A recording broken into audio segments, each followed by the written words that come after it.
boost of wind in my sails and I'm off to the races. And that's not always reality.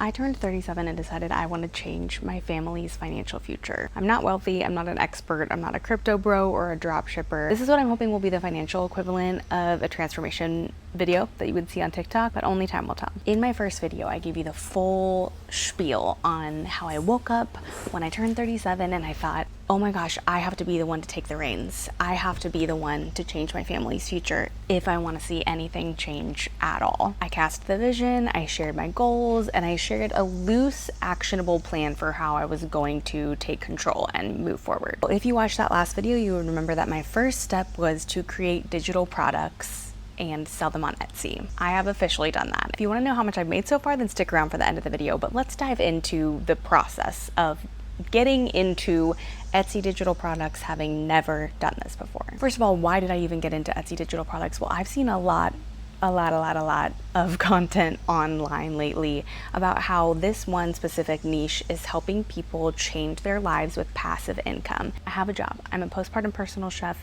I've built a business from the ground up and I work really, really hard, but I don't make money unless I am in my clients' homes. And so there's a lot of barrier to when I can be making money.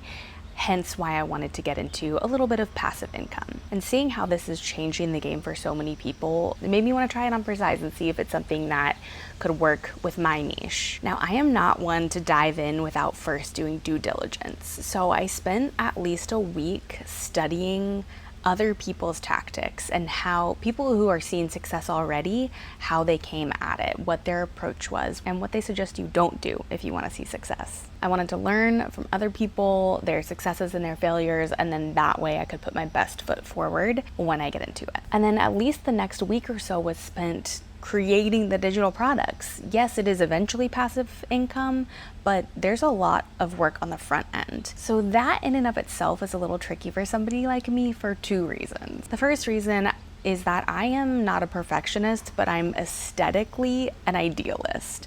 I have a vision in my mind of how I want things to look, and that could be the interior design of my home, the way that I style my clothes, or in this case, the graphic design of my business. And I have a really hard time executing things, take them from the vision that I once had in my brain to the actual thing that I'm displaying in front of people, or in this case, the product that I'm selling. So I spent a lot of time obsessing over that. What do I want the direction of the visuals to be?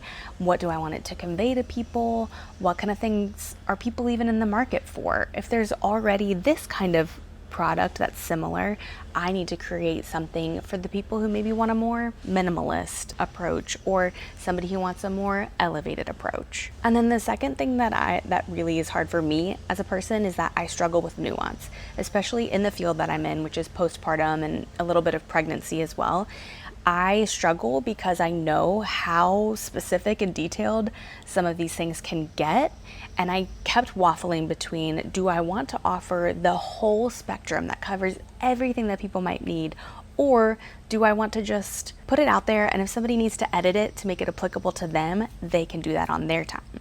So again, I spent a lot of time just hemming and hawing. Then I pressed publish. I want to share with you what's in my store so far and what's waiting in the wings to be published. The first thing that I published is kind of my bigger offering, something I'm really proud of. It is a last minute nesting checklist. So it's really for people who are about to have a baby and they maybe feel a little bit overwhelmed by the things that they haven't tended to.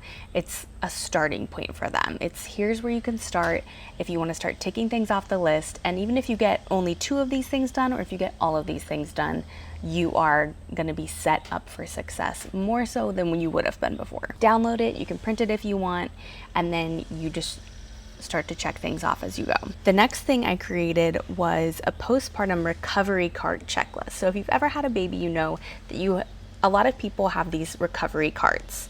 You might have one in the bathroom, one next to your bedside, or you would use your bedside table as a recovery cart, and then you might have one next to your chair where you're feeding the baby, where you're nursing or pumping or anything like that. So I created a postpartum recovery cart checklist for how you would stock those carts. Then I realized, hey, somebody who's having a C-section has different needs. So I created another recovery cart checklist, and that is for people who are going into it knowing they're going to have a C-section. So they would download that checklist.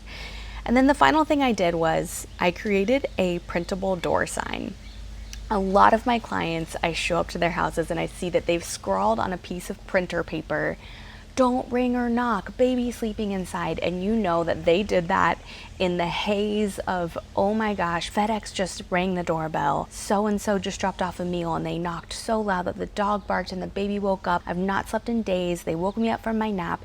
There's so many different elements, and you see these just kind of like chicken scratch signs that people have written and posted outside their door in kind of a moment of desperation.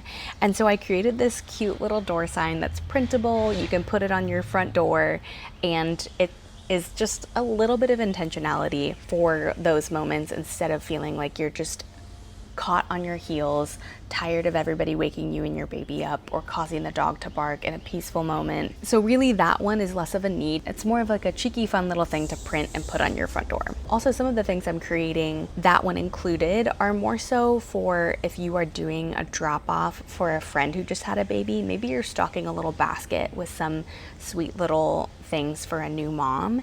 You can buy that, print it off, and pop it in the basket. So that is what I have in my shop right now. It's 4 listings. It's not a lot. That is kind of where I didn't follow advice.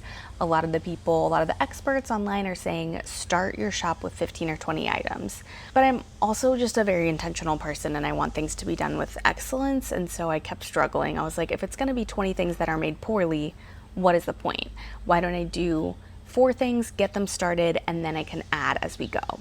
So what I'm going to be adding next is I have a different aesthetic for a door sign. That is just for somebody who maybe has a different vibe that they want plastered on the front of their house.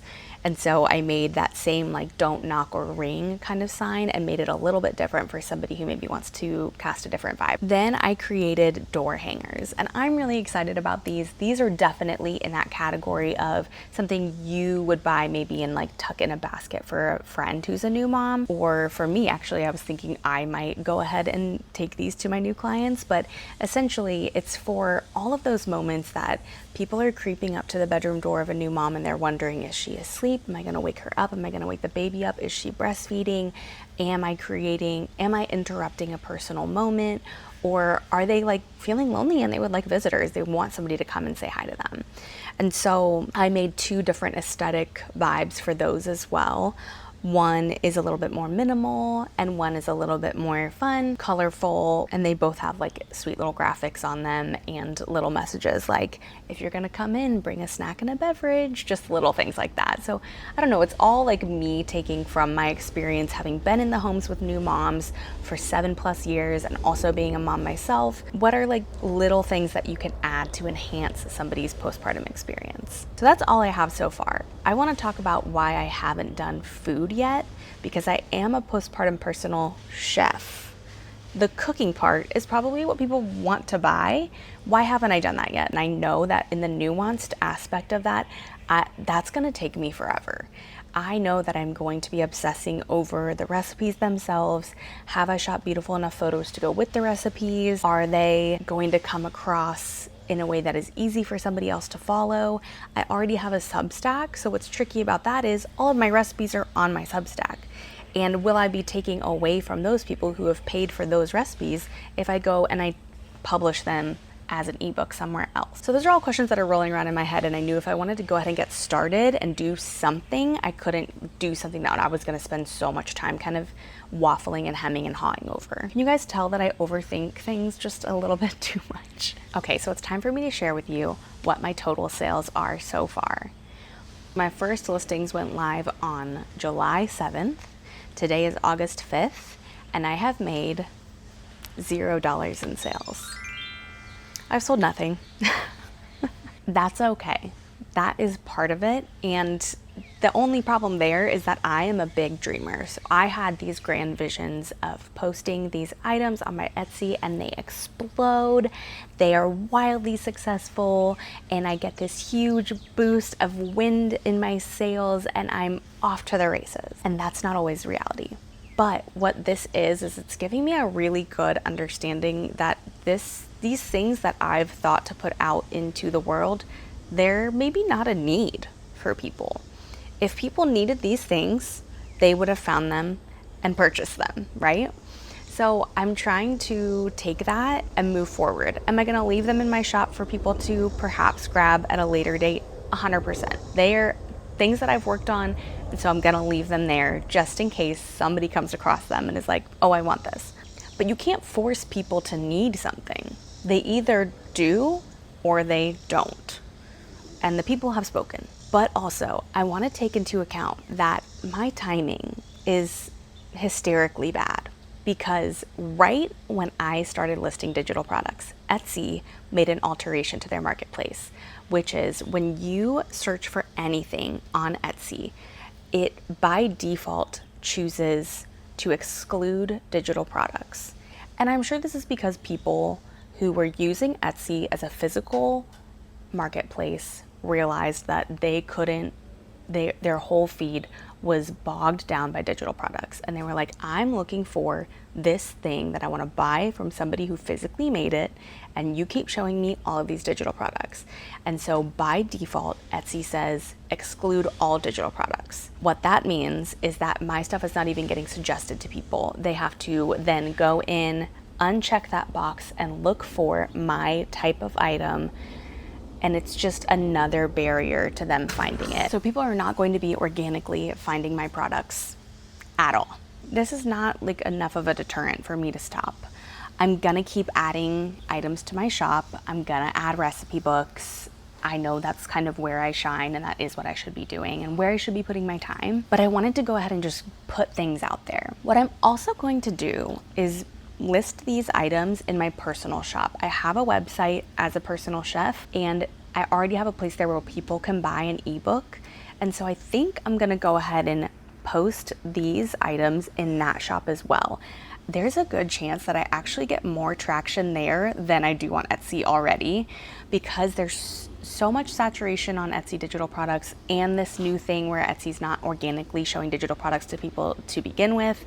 I'm thinking maybe I get more traffic to my personal website than I'm even getting at Etsy. So my question for you, if you've made it this far, is I need your feedback.